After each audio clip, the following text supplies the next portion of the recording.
Oleh karena itu, dalam kesempatan ini saya membawakan 10 kata. Insya Allah ada positif, ada juga negatif. Tapi saya mulai dengan negatifnya.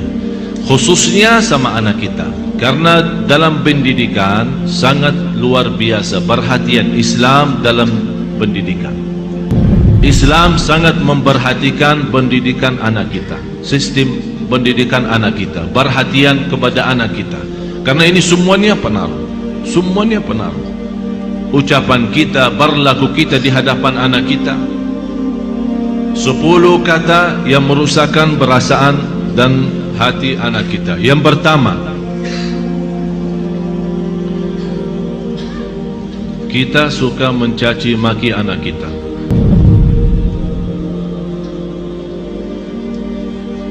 Ini sebuah bahaya.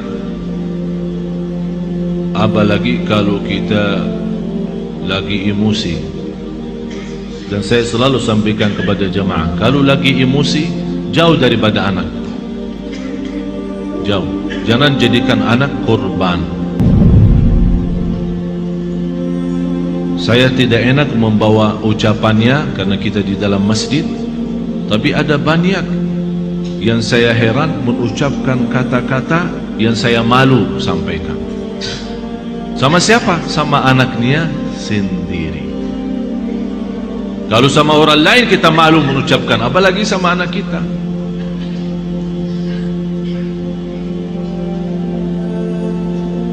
Jadi salah satu kata yang pertama dari 10 adalah caci maki. Yang kedua, kita menghina anak kita. Bagaimana menghina anak kita?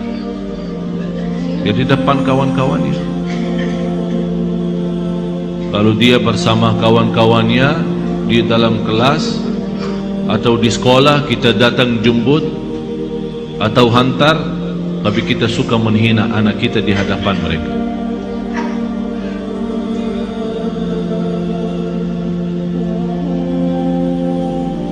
Malah ada yang pernah berkata, saking menghina anaknya, saya heran bagaimana bisa punya anak seperti kamu. Apalagi di depan orang, di depan kawan-kawannya. Bisa di saat itu anak kita tidak nangis, tapi sudah mati rasa. Sudah mati rasa. Akhirnya menjadi hati kecil. Susah kita bina untuk menjadi anak salih-salihah karena kita sudah hancur duluan. Sudah kita hancurkan duluan. Itu yang saya selalu sampaikan. Itulah namanya durhaka orang tua kepada anak sebelum anak durhaka kepada orang tua. Atau kalau dia punya saudara banyak, jangan menghina. Kalau ada sebuah berlaku yang tidak bisa kita terima, kita bisa nasihati dengan cara yang baik, bukan di depan orang. Karena itu namanya nasihah, bukan fadihah. Nasihah adalah mengingatkan dengan cara yang baik, tapi fadihah membukakan aibnya di hadapan orang. Alasannya, niat saya menasihatin.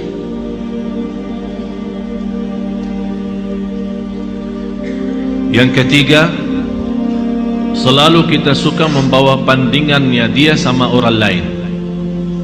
Ini lihat, abang kamu jauh lebih pintar. Ini lihat, anak itu luar biasa. Kamu tidak bisa seperti mereka. Itu tidak bahaya itu. Ini mengakibatkan apa? Kecil hati. Yang kedua, benci sama orang itu. Akan menimbulkan rasa benci. Jadi akan selalu berlawan. Di mana ketemu kalau diajak main tidak mau sama. Karena kenapa? Karena kita selalu bandingkan ini A sama B. Apalagi kalau dia punya adik-adik yang lain. Coba adik kamu, abang kamu, kakak kamu, pintar bacaannya, pintar ngajinya, pintar salatnya. Kamu apa sih? Ini mohon maaf, ini bukan sering terjadi, malah saya sendiri mendengar di hadapan saya ibu yang membawa 3 anak Yang dinyakiti perasaannya satu.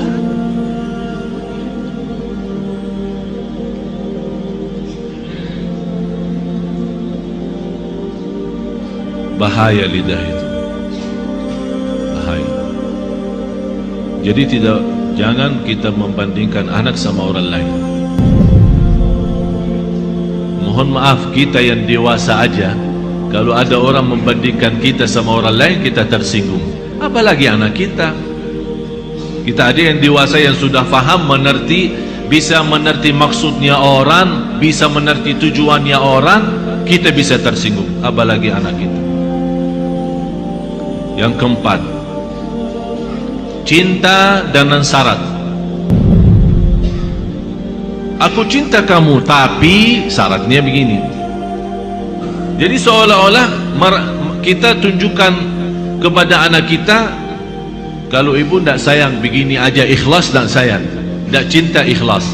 Tapi cinta kalau kamu salat. Aku cinta kalau kamu ngaji. Aku cinta kalau kamu diam. Aku cinta kalau kamu tidak nonton TV. Berarti itu namanya cinta dan syarat-syaratnya. Kalau mau cinta ya cinta, tidak usah pakai syarat. Tidak usah pakai syarat-syaratan. Ini anak kita. Mau cinta ya cinta. Cinta yang normal, kasih sayang, yang wajar dan yang wajib bagi kita sebagai orang tua, memberikan kasih sayang dan rasa cinta kepada anak kita. Kalau kita yang tidak menunjukkan rasa cinta kepada anak kita, dia akan lama-lama melarikan diri kepada orang lain. Memang mohon maaf Bapak Ibu, bisa anak kita karena dia kecil tidak mengerti menyampaikan perasaannya, tapi dia mampu menyampaikan perasaannya dari hal berlakunya. Begitu dia melihat seorang yang memberikan perhatian dan kasih sayang, biarpun orang itu bukan keluarganya, orang jauh, begitu dia ketemu orangnya, dia malah lari, belum orang itu. Sepertinya kehilangan rasa sayang di rumahnya. Dan banyak saya perhatiin anak-anak yang datang kepada saya begitu melihat anaknya sambil peluk dan cium saya bilang dalam hati saya, kasihan, kehilangan rasa cinta dan sayang dalam rumahnya. Yang kelima, kita menyampaikan kepada anak kita info-info atau informasi yang salah. Maksudnya apa informasi yang salah? Laki-laki tidak boleh nangis. Siapa yang bilang? Bapak-bapak nangis enggak? Nangis kan? Berarti salah kita berkata sama anak kita, kalau laki-laki tidak boleh nangis. Siapa yang bilang?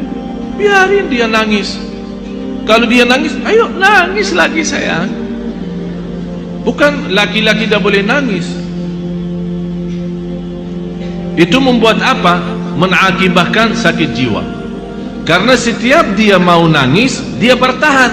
Alasannya informasi yang salah, laki-laki tidak boleh nangis. Akhirnya dia tahan-tahan, menjadi beban, lama-lama sakit jiwa. Betul, ini betul. Jangan dianggap tidak terlalu. Terlalu.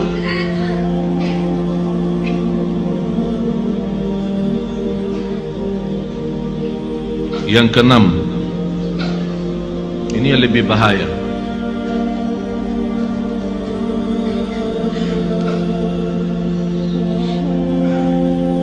Kita selalu memberikan ancaman. Ayo makan habisin, kalau tidak datang hantu.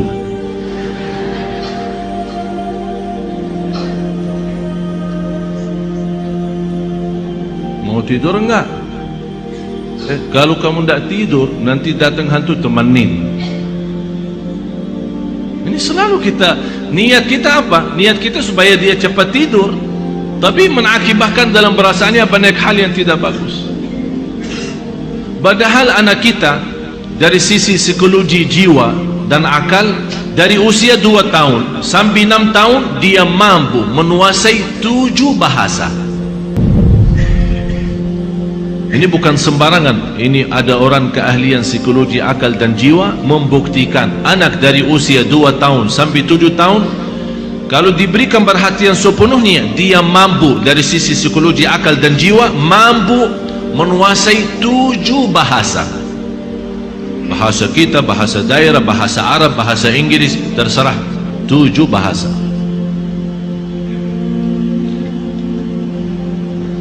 Tapi kenapa kita sia-siakan kesempatan ini yang masih luar biasa? Kenapa kita siakan? Yang ketujuh, kita selalu melarang anak kita berlaku sesuatu tapi tanpa sebab. Artinya tanpa menjelaskan kenapa. Tak boleh ini. Dia minta sesuatu, tidak ada. Saya mau ke sana, tidak boleh. Saya tidak ada, diam sini. Jadi kita suka larang, tidak boleh, tidak ada, tidak bisa, tapi kita tambah menjelaskan sebabnya. Kalau anda mau larang, tolong jelasin sebabnya. Tak boleh nonton TV kalau sudah malam, karena nanti mengganggu matamu.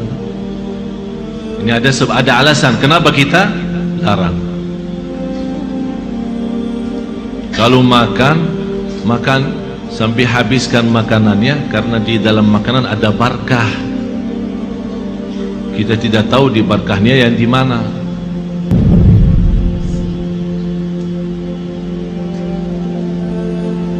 Jangan nonton TV, ayo sana, tidur. Ibunya megang remote, teng teng teng.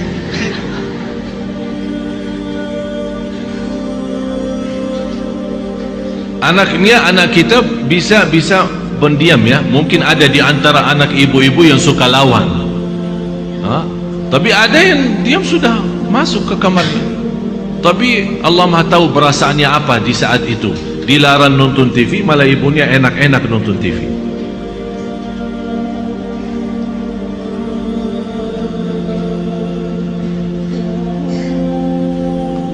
Banyak hal Bapak Ibu yang perlu kita perbaiki, banyak. Kalau kita memang ingin bukan hanya doa mengharapkan anak saleh salihah, tapi ada contoh baik, ucapan yang baik. Yang ke-8,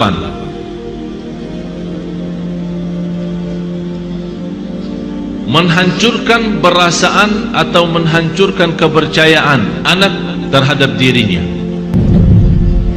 Kamu bodoh selama-lamanya, tak bakal jadi pintar. Astagfirullahaladzim, ada orang sejahat itu. Jadi walaupun dia sudah ada niat untuk berikhtiar, berusaha, kita sudah habis-habisan, tak ada.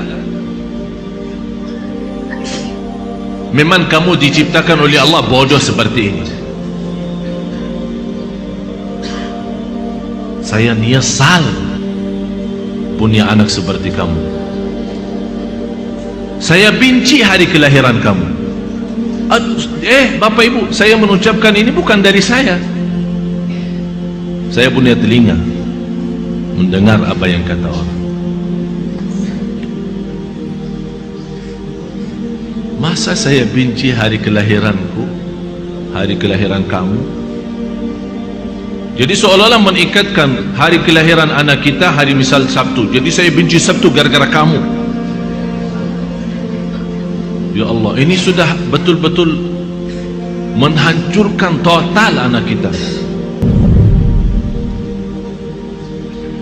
Yang ke-9, kita berdoa terhadap anak kita doa yang buruk. Saking kesal perasaan kita sama anak kita, dan dia keluar dari rumah tanpa minta izin dan ridha kita, langsung kita, mudah-mudahan kamu celaka. Rasulullah sallallahu alaihi wasallam melarang orang tua mendoakan anaknya buruk. Kalau terjadi diijabah doanya akan nyesal, kata Rasulullah. Biarpun ibunya, biarpun bapaknya betul-betul sakit hati sama anak, begitu dia mendoakan celaka, terjadi kecelakaan itu, pasti dia nyesal dan sedih, bisa nangis, dan bisa tidak memaafkan dirinya terhadap apa yang telah dia ucapkan. Kalau anda tidak mampu saking sakit hati sama anak kita, tidak bisa mendoakan baik, kembali lagi lebih baik diam. Kalau tak bisa berdoa baik, lebih baik diam. Tapi bahaya, jangan mendoakan anak ni celaka. Yang ke-10, kita suka membongkar dan membuka aib anak kita di hadapan orang lain.